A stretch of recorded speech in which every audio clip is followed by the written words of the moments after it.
Welcome student. Today's e-learning section of standard 5th environmental science part 1st.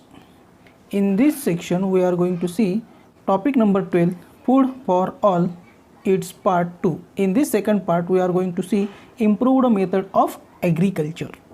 So before starting our topic, please subscribe our channel and hit the bell to get next videos notification. So let's start the topic.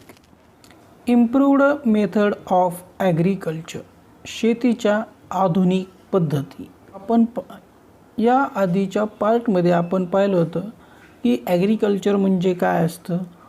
Traditional method of ॲग्रिकल्चर्स पाहिल्या, म्हणजे पारंपरिक पद्धतीने कशा प्रकारे शेती केली जायची याविषयी आपण माहिती पाहिली. तर आज आपण इम्प्रूव्ड मेथड ऑफ ॲग्रिकल्चर म्हणजे शेती कशा प्रकारे आधुनिक पद्धतीने केली जाते याबद्दल आपण शिकणार आहोत. तर पाहूया इम्प्रूव्ड मेथड ऑफ ॲग्रिकल्चर. त्यातील फर्स्ट पॉईंट आहे इम्प्रूव्ड सीड.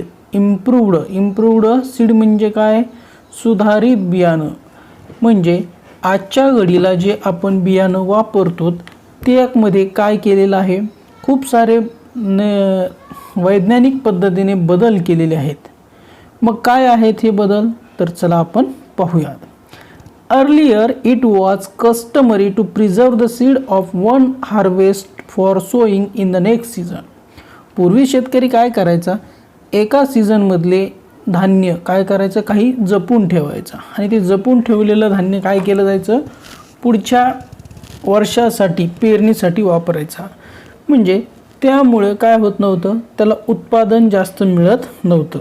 म्हणजे त्यामधून येणारं उत्पादनाची क्षमता कशी असायची, कमी असायची. मग काय केलं गेलं त्यासाठी, those seed did not have high yield. मग त्या बियाणांना शेतकऱ्यानं आदल्या वर्षी जे ठेवलेलं बियाणं ते पुढच्या वर्षी ठेवल्यामुळे काय होत गेलं, त्याची जी काही गुणवत्ता आहे ती कमी होत गेली. Those seed did not have a high yield. Nowadays improved seed are developed. मग आजच्या घडीला मात्र काय केलेले आहेत, इम्प्रूव्ड सीडचा वापर सुरू केलेला आहे. मग काय असतात हे इम्प्रूव्ड सीड, तर they are available in market for crop such as jowar, rice, groundnut, wheat etcetera. मग हे जे काय इम्प्रूव्ड सीड आहेत आजच्या घडीला मार्केटमध्ये असणाऱ्या प्रत्येक प्रकारच्या पिकासाठी हे अवेलेबल आहेत. सर्व प्रकारच्या पिकांसाठी काय आहेत, हे अवेलेबल आहेत. मग गहू असो, ज्वारी असो, बाजरी असो, मका असो, सर्वासाठी हे अवेलेबल आहेत. मग तर म्हणजे सर्व धान्यांसाठी ते उपलब्ध आहेत. दुसरा फायदा काय आहे या इम्प्रूव्ड सीडचा, they can resist pest attack. Pest कीड, हे जे काही बियाणं असतं हे पिकांवर पडणारी कीड असेल, प्रादुर्भाव असेल, रोगराई असेल, याला लवकर बळी पडत नाही. Some varieties become ripe for harvesting in a short period of time while some give high yield even with a low water supply. काही प्रकारच्या बियाणांमध्ये म्हणजे कमी कालावधीमध्ये काय होतात, ते त्यांचे उत्पादन क्षमता कमी कालावधीमध्येच काय होतं, त्यांचं उत्पन्न देण्याची क्षमता वाढते. उदाहरणार्थ जर आपलं ट्रॅडिशनल मेथड ऑफ ॲग्रिकल्चरनुसार जर गहू काढायला जर 8 महिने लागत असतील, तर मॉडर्न मेथडनुसार जे काही मॉडर्न प्रकारचे जे काही इम्प्रूव्ड सीड आहेत त्यानुसार काय होईल, 6च महिने लागतील किंवा 7च महिने लागतील. म्हणजे जो काही कालावधी तो काय होतो त्यामुळे कमी होतो. यासोबत त्यांना जे काही द्यावं लागणारं पाणी आहे ते सुद्धा काय असतं, त्याला कमी द्यावं लागतं इम्प्रूव्ड सीडमध्ये. यासोबत त्यांची उत्पादन क्षमता कशी असते, जास्त असते. जसं की मॉडर्न मेथडमध्ये जर आपण 1 एकरमध्ये जर ज्वारी पेरली असेल आणि जे काही इम्प्रूव्ड सीड वापरलं असेल, जर 1 एकरला 10 पोते होत असतील, तर ट्रॅडिशनल मेथडनुसार किती व्हायचे, 2 नाही तर 3च पोते काय व्हायचे, होत होते. म्हणजे इम्प्रूव्ड सीडमुळे काय होतं, यील्ड उत्पादन क्षमता जास्त होते आणि त्याला लागणारं पाण्याचं प्रमाणसुद्धा कसं असतं, खूप कमी प्रमाणात लागत असतं. तर अशा प्रकारे आपण काय पाहिलं, इम्प्रूव्ड सीड्स पाहिले. आता पाहूया मॉडर्न मेथड ऑफ इरिगेशन. तर सेकंड पॉईंट आहे मॉडर्न मेथड ऑफ इरिगेशन. आता मॉडर्न मेथड ऑफ इरिगेशन म्हणजे काय, तर यामध्ये सिंचन म्हणजे काय, शेतीला जे पाणी दिलं जातं ना, तर त्या पाणी देण्याच्या काही पद्धती आपण यावेळेस शिकणार आहोत. तर ते आपण पाहूया. पहा, crop grown well if they are watered at the right time. जर पिकांना योग्य वेळी जर पाणी दिलं तर ते काय होतात, योग्य त्या प्रमाणात योग्य तितक्या पद्धतीने काय होते, त्यांची चांगली वाढ होते. Water from rivers, lakes, well is used for irrigation in a tradition to the rain water. मग हे जे काही रेन वॉटर असतं, पावसाचं पाणी असतं, नदीचं, तलावाचं, ओढ्याचं, विहिरीचं, बोरचं जे काही पाणी असतं, त्याद्वारे आपण काय करत असतो, शेतीला पाणी देत असतो. Greater quantity of water stored for by building dams and burn on a river to obstruct the flow of water downstream. मग नदीमध्ये वाहणारं जे काही पाणी असतं त्यावर आडव्या भिंती, बंधारे बांधले जातात आणि त्याद्वारे पाणी काय केलं जातं, मोठ्या प्रमाणात साठवलं जातं. Crops were traditionally watered through canals. मग पूर्वीपार पद्धतीनुसार काय केलं जायचं, कॅनाल म्हणजे काय, पाट केले जायचे, बरोबर आहे. त्या पाटानं काय केलं जायचं, पाणी दिलं जायचं. However much water from the canal is lost due to evaporation and seepage in to the ground. मात्र पाटाने दिलेल्या पाण्यामुळे काय होतं, जिथून पाणी शेतापर्यंत पोहोचतं त्या पाटामध्ये काय, पाणी जमिनीमध्ये झिरपत काय होतं, शेवटी रोपांपर्यंत पोहोचतं. आता पाणी हे रोपांच्या मुळांना गरजेचं असतं, ना की त्या जमिनीमध्ये असणाऱ्या मातीसाठी. मग बाकीच्या मातीमध्ये पडलेलं पाणी काय होतं, वेस्टेज जातं. However much water from canal is lost due to the evaporation and seepage in to the ground. मग बरंचसं पाणी जमिनीत मुरल्यामुळं किंवा उन्हामुळे त्याची उष्णता झाल्यामुळे त्याचं काय होतं, लॉस होऊन जातो. नाव certain improved method of irrigation are used which provide enough water to the plant and at the same time help to save lot of water. आता मात्र आधुनिक पद्धती आलेल्या आहेत ज्याद्वारे आपण शेतीला पाणी देऊ शकतो. यालाच म्हणतात मॉडर्न मेथड ऑफ इरिगेशन. आणि त्यामध्ये खास करून दोन आहेत. एक आहे, पहिला आहे ड्रीप इरिगेशन आणि दुसरं आहे स्प्रिंकल इरिगेशन. मग ड्रीप इरिगेशन म्हणजे ठिबक सिंचन आणि स्प्रिंकल इरिगेशन म्हणजे तुषार सिंचन. These are the two method of modern for the irrigation. Now we are going to see the first method, drip irrigation. Drip irrigation म्हणजे काय, drip irrigation method make use pipe with holes. Drip इरिगेशनमध्ये काय असतात, pipe असतात आणि त्या पाईपांना काय असतात, होल असतात. This ensure that required amount of water drips only near the plants. मग या ठिकाणी काय होतं, फक्त वनस्पतींच्या मुळापाशी वनस्पतींच्या खोडापाशी पाईपांना काय केले जातात, होल्स केलेले असतात आणि त्या होल्समधून थेंब थेंब पाणी काय होत राहतं, पडत राहतं. त्यामुळे मुळांना पाण्याची गरज असते, ना की पूर्ण जमिनीला. म्हणजे मुळांना पाणी मिळालं तर खोडापाशी पाणी पडलं, मुळांना पाणी मिळतं आणि मुळांना पाणी मिळालं की वनस्पतींची वाढ चांगल्या प्रकारे होते आणि अतिरिक्त वाया जाणारं जे काही पाणी होतं ते वाया जात नाही. म्हणजे या ठिकाणी पाण्याची काय होते, ड्रीप इरिगेशनमध्ये म्हणजे ठिबक सिंचनामध्ये काय होते, बचत केली जाते. Thus full use is made up of available water. म्हणजे या प्रकारे आपण अतिरिक्त पाणी जे राहतं त्याचं पुन्हा काय करू शकतो, चांगल्या प्रकारे वापर करू शकतो. तर दुसरा प्रकार आहे स्प्रिंकल इरिगेशन, ज्याला म्हणतो तुषार सिंचन. तुषार सिंचन म्हणजे काय, sprinkle irrigation makes use sprinkle of different size that spray water directly on plants. मग या स्प्रिंकल इरिगेशनमध्ये काय केले जातात, कारंजे असतात पाण्याचे, या पाण्याच्या कारंज्यांच्या स्प्रिंकलचा वापर करून काय केला जातो, शेतीमध्ये पाणी दिलं जातं. यामध्ये सुद्धा काय होतं, पाण्याची चांगल्या प्रकारे बचत होते.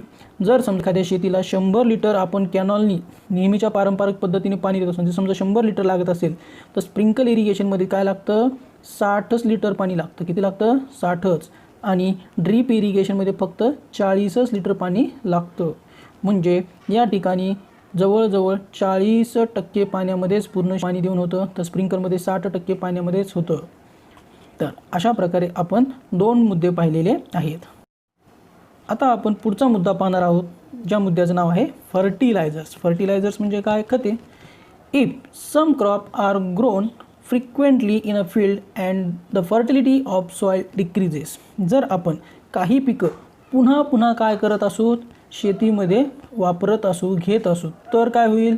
त्याचा परिणाम असा होईल की शेतीमध्ये असणाऱ्या मातीची गुणवत्ता कमी होईल आणि मातीची उत्पादन क्षमता काय होईल? कमी होईल. Then we have to add fertiliser to the soil restore the productivity. मग मातीची गुणवत्ता टिकवण्यासाठी आपल्याला काय टाकणं गरजेचं आहे? फर्टिलायझर्स टाकणं म्हणजे खते टाकणं गरजेचं आहे. Fertiliser provide the required nutritive substances to the crop. मग फर्टिलायझर्स काय असतात की जी गोष्ट जमिनीमध्ये वनस्पतींसाठी अवेलेबल नाही, उपलब्ध नाही, ही जमिनीमधून उपलब्ध व्हावी यासाठी जमिनीमध्ये काय टाकली जातात? फर्टिलायझर्स टाकली जातात. There are 2 kinds of fertilizer. Fertilizers हे 2 प्रकारचे. किती प्रकारचे आहेत? 2 प्रकारचे फर्टिलायझर्स अवेलेबल आहे. फर्स्ट वन नॅचरल फर्टिलायझर आणि दुसरं असतं chemical fertilizer. Natural fertilizer and chemical फर्टिलायझरलाच म्हणतात आर्टिफिशियल फर्टिलायझर. मग नॅचरल फर्टिलायझर म्हणजे कोणचे? ज्याला नैसर्गिक खते म्हणतो त्यांनाच मॅन्युअर असेही म्हणतात. काय म्हणतात त्यांना? Manure. They are obtained from material available in nature like green waste and animal dung. मग हे जे काही मॅन्युअर आहे, नॅचरल फर्टिलायझर आहे, हे नैसर्गिक पदार्थ असतात. जसं की वनस्पतींचा पालापाचोळा, घरामधून निघणारं भाजीपाल्याचा कचरा, फळांच्या साली, जनावरांचं मलमूत्र यापासून कुजवून हे फर्टिलायझर्स, नॅचरल फर्टिलायझर्स तयार होत असतात. तर केमिकल फर्टिलायझर कसे आहे? The chemical fertiliser or artificial fertiliser are mixture of different chemical substances in a specific proportion useful for agriculture. तर हे जे काही नवीन पद्धतीचे जे काही आहेत ज्याला आपण केमिकल फर्टिलायझर, आर्टिफिशियल फर्टिलायझर म्हणतो. केमिकल म्हणजे रासायनिक, तर आर्टिफिशियल म्हणजे कृत्रिम म्हणजे मानवानं निर्माण केलेले, हे मानवनिर्मित आहेत. मग विविध प्रकारचे केमिकल सबस्टन्सेस काय केले जातात? विशिष्ट प्रमाणात काय केले जातात? एकत्र करून हे बनवलेले असतात. In traditional agriculture organic manure such as compost were used. मग पारंपरिक शेतीमध्ये काय वापरलं जायचं? ऑर्गॅनिक मॅन्युअरचा वापर केला जातो, म्हणजे नॅचरल फर्टिलायझरचाच वापर केला जायचा.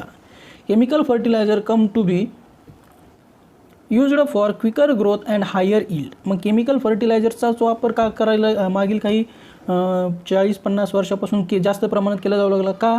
कारण की क्विकर ग्रोथ व्हावी आणि हायर यील्ड निर्माण व्हावी. क्विकर ग्रोथ म्हणजे लवकर वाढ आणि हायर यील्ड म्हणजे जास्त उत्पन्न मिळावं, यासाठी मोठ्या प्रमाणात केमिकल फर्टिलायझरचा वापर केला जाऊ लागला. However the harmful effect of use of this fertilizers soon become clear. मात्र काही वर्षानंतरच शेतकऱ्यांना असं दिसून आलं की केमिकल फर्टिलायझर्सचे हार्मफुल इफेक्ट्स आहेत. The overuse of chemical fertilizer lead to accumulation of excessive chemical in the soil. मग हे अतिरिक्त प्रमाणात टाकलं गेलेलं जे काही फर्टिलायझर आहे, हे अतिरिक्त प्रमाणात टाकलं गेलेल्या फर्टिलायझरचा परिणाम काय होतो? तर शेती हळूहळू त्याच्यामध्ये या केमिकलचं प्रमाण काय होत झालं? जमिनीमध्ये, मातीमध्ये वाढत जाऊ लागलं. आता हे वाढत जाऊ लागलेल्या प्रमाणामुळे शेती काय व्हायला लागली? नापीक व्हायला लागली. तिची उत्पादन क्षमता काय व्हायला लागली? कमी व्हायला लागली. This lower the fertility of the soil and reduce the productivity. ह्यामुळे काय झालं? मृदेची, शेतीची उत्पादन क्षमता कमी होऊ लागली, उत्पादन क्षमता घटू लागली. मग आणखीन काय कारण आहे? Over watering make the land saline and fallow. आता बऱ्याच शेतकऱ्यांकडे खूप मोठ्या प्रमाणात पाणी अवेलेबल असतं, तर ते काय करतात? भरमसाठ पाणी काय करतात? शेतीला देतात. त्यामुळे जमीन सॅलाइन म्हणजे क्षारपड, म्हणजे मातीवर तुम्ही पाहिलं ना असे क्षार मीठ जमा झाल्यासारखं दिसतं, त्याला म्हणतात सॅलाइन, क्षारपड जमीन होणे. फॅलो, आणि जर असं सतत घडत असेल तर फॅलो म्हणजे नापीक जमीन होऊन जाते. This is seen especially in the part where water is available in plenty as for example near dam on river bank. मग सहसा या क्षारपड जमीन आपल्याला कुठे पाहायला मिळतात? तर ज्या ठिकाणी खूप मोठ्या प्रमाणात पाण्याचं प्रमाण उपलब्ध आहे, अशा ठिकाणी या जमिनी आपल्याला पाहायला मिळतात. आलं लक्षात? म्हणून पाण्याचा अतिवापर करणं सुद्धा चुकीचं आहे. If land become saline and fallow it has to be tested to find out which substances it lack. मग जर जमीन क्षारपड झाली असेल तर त्यासाठी काय करावं लागते? आपल्याला सॉईल टेस्टिंग करावी लागते. मग जमिनीची जी काही टेस्टिंग केली जाते, ज्याला माती परीक्षण म्हणतात, आणि त्यानुसार मग पुन्हा काय करावं लागते, खूप मोठ्या प्रमाणात खर्च वगैरे करून आणखीन वेगवेगळ्या प्रकारचे रासायनिक पदार्थ टाकून पुन्हा जमिनीचं लेवल म्हणजे रासायनिक पदार्थांचं लेवल केलं जातं. The fertility can be restored by the adding substances.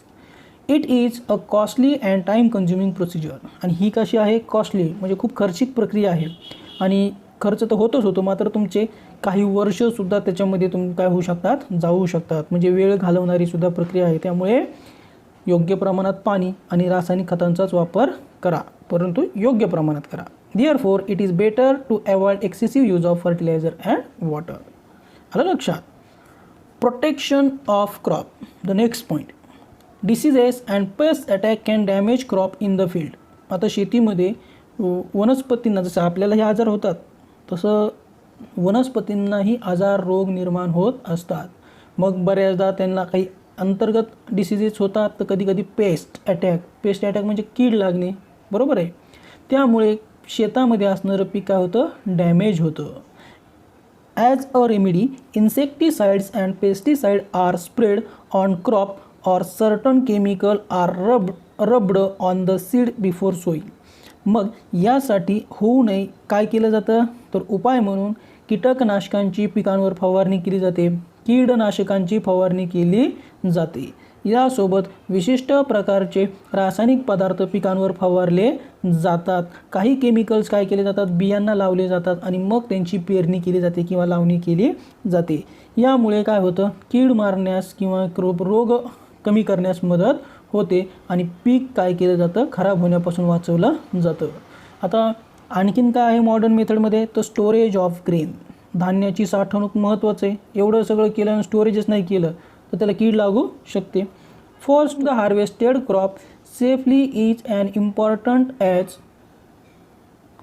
The production. What steps are taken for this purpose. म्हणजे अन्न निर्माण करणं हे जितकं महत्त्वाचं आहे, तेवढंच त्याची जतन करणं, त्याला योग्य पद्धतीने ठेवणं हे सुद्धा गरजेचं आहे. मग यासाठी काय केलं पाहिजे, काय उपाय आहेत, तर the grain is dried well in a sun and filled in a sacks. पहिलं तर धान्य योग्य प्रकारे उन्हामध्ये वाळवायचे आणि वाळवल्यानंतर योग्य प्रकारे काय करायचं आहे, सॅक म्हणजे काय असतात, पोते असतात, त्या पोत्यांमध्ये भरायचं आहे. The sack are then stocked in house or after selling in warehouse or shop. मग हे जे काही तयार पोते आहेत, हे पोते एक ते शेतकरी घरामध्येही साठवून ठेवू शकतो, विकू शकतो. विकल्यानंतर वेअर हाऊस ज्याला आपण गोदाम म्हणतो, त्या गोदामामध्ये किंवा दुकानदार लोक विकायला घेऊन जातात, त्या दुकानदारांकडे काय केलं जातं, साठवलं जातं.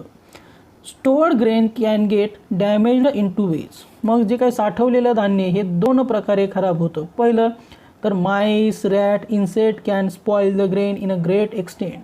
तर मोठ्या प्रमाणात उंदरं आहेत, घुशी आहेत, मुंगे आहेत, वेगवेगळ्या प्रकारचे कीटक आहेत, हे काय करतात, अन्नधान्याला लागतात आणि त्यांना खराब करतात, बरोबर आहे. Also if the grain is stored in close and dam place it catches fungus and become unfit for eating. कधी कधी काय होतं, आपण अशा ठिकाणी धान्य ठेवतो की ज्या ठिकाणी काय आहे, ओलसर जमीन आहे, भिंतीला जसं ओलसरपणा राहतो किंवा ज्या रूममध्ये ठेवलं त्या रूममध्ये ओलसरपणा आहे, तर धान्याला काय होतं, हे ओलसरपणा लागला की त्याला बुरशी वाढते. काय होते, बुरशी वाढते आणि वाढलेल्या बुरशीच्या प्रमाणामुळे हे धान्य काय होतं, खराब होऊन जातं, बुरशीजन्य होतं, खाण्यास योग्य राहत नाही. या ठिकाणी वेअर हाऊसचं चित्र तुम्हाला दाखवलेलं आहे. To prevent such damage by insect chemical are spread at the place stored all around it. मग ज्या ठिकाणी धान्य साठवलेलं आहे त्या ठिकाणी काय केलं जातं, काही रासायनिक पदार्थांचं काय केलं जातं, स्प्रे केला जातो, जेणेकरून कीड, कीटक, उंदरं, घुशी काय होऊ नये, त्या पोत्यांच्या जवळपास येऊ नये. यासोबत आपण घरगुती उपाय करतो. Neem leaves are mixed in grain. मग कडुलिंबाची पानं काय करतो आपण धान्यामध्ये टाकतो, ते कडू वासामुळे ते काय होत नाहीत, कीड वगैरे त्याला लागत नाही. Some protective chemical that can be mixed with the grain are also available in market. मग बऱ्याचदा आपण मार्केटमधून काही गोळ्या आणतो, काही पांढरी बोरिक ॲसिडची पावडर आणतो आणि ती काय करतो आपण धान्यामध्ये टाकतो. तर बरेच जण काय करतात, लाल मिरच्या असतात ना, लाल मिरच्या, त्या लाल मिरच्यासुद्धा काय करतात धान्यामध्ये टाकतात, म्हणजे जेणेकरून काय होऊ नये, कीड लागू नये, का त्याच्यामध्ये मुंग्या, जाळ्या वगैरे होऊ नये. Storage place are always kept dry and airy to prevent fungus formation. मग स्टोरेज प्लेस जी आहे ही स्टोरेज प्लेस काय केली पाहिजे, ड्राय असली पाहिजे, म्हणजे तिथं ओलसरपणा नसला पाहिजे आणि त्या रूममध्ये सतत हवा खेळती असली पाहिजे, म्हणजे बुरशी त्या ठिकाणी वाढणार नाही. विद्यार्थी मित्र हो, अशा प्रकारे आपण मॉडर्न मेथड ऑफ ॲग्रिकल्चर म्हणजे शेतीच्या आधुनिक पद्धती हा मुद्दा संपवलेला आहे. तर आपण पुढच्या तिसऱ्या भागामध्ये काय करणार आहोत, food storage and conservation of environment म्हणजे अन्न साठवणूक आणि पर्यावरण संवर्धन या मुद्द्याविषयी शिकणार आहोत. आणि या ठिकाणी आपण इथेच थांबूया. तर विद्यार्थी मित्र, तुम्हाला व्हिडिओ कसा वाटला मला नक्की कमेंट करून सांगा. तुम्ही लाईक करा, शेअर करा तुमच्या मित्रांमध्ये आणि मला कमेंट करून सांगा की तुम्हाला व्हिडिओ कसा वाटला. तर भेटूया आपण पुढच्या व्हिडिओमध्ये. So thank you for watching video.